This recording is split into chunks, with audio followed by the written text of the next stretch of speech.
Hello mga kasama, so ngayon papasok tayo gamit ang scooter na to. Buti nilang pinahiram tayo ni RJ. Kasi kailangan natin magtipid, ang mahal ng pamasahe, mahal yung nagagastos ko. Kaya susubukan natin mag-scooter at good luck. Sana makaya ko at maging safe sana ako habang ginagamit ko.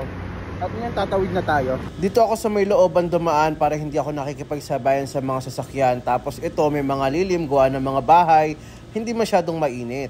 Kaya naman sa mga kabayan din natin nandito sa Saudi o nasa ibang lugar, doble ingat lalo na pag gumagamit ng scooter. Syempre hindi pa rin natin alam ang aksidente. Kaya ugaliing mag-ingat at manalangin para lagi tayong safe at gabayan tayo sa ating araw-araw na ginagawa sa ating buhay. At ito nga makikita mo sa mukha ko, hindi ko alam kung ano yan. Naiinip na ba ako sa biyahe ko? Tapos ayan, tatawid pa tayo dito sa highway na ito. Mga 8:20 na ng umaga nung tayo nagmamotor at makikita natin na madalang pa rin yung mga sasakyan pero yung init talaga namang ramdam mo na. Kaya naman meron tayong dalang extra damit na pamalit pagdating natin dun sa opisina. At dahil dyan, lika na, balik na tayo sa ating paglalakbay. Nakatawid tayo!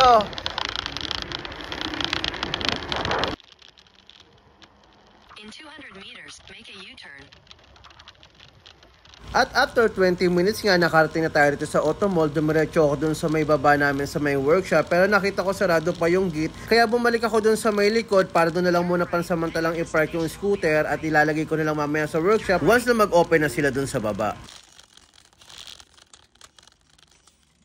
At pagdating nga natin sa opisina, dumiretso kaagad tayo sa CR para magpalit ng damit at maya-maya. So ayun, dito natin siya pinark sa baba sa may workshop.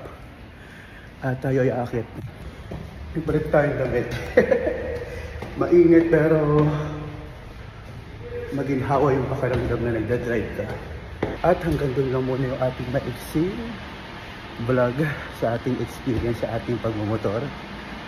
Tayo ay naka-log in na. So again, thank you for watching. Bye bye. 7:57 na ng gabi. At ngayon pa lang tayo pa uwi. So sarado na yung ating opisina. At pati itong after sale. So ayan, nakalak naman. So it's time for us to go home na. At tayo ay magmumotor. Let's go.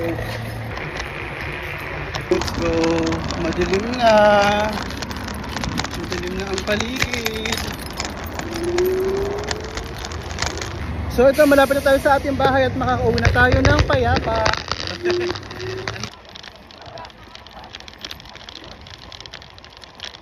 Bahay na tayo, nakarating tayong safe. At ayun lang. Thank you for watching. Yo!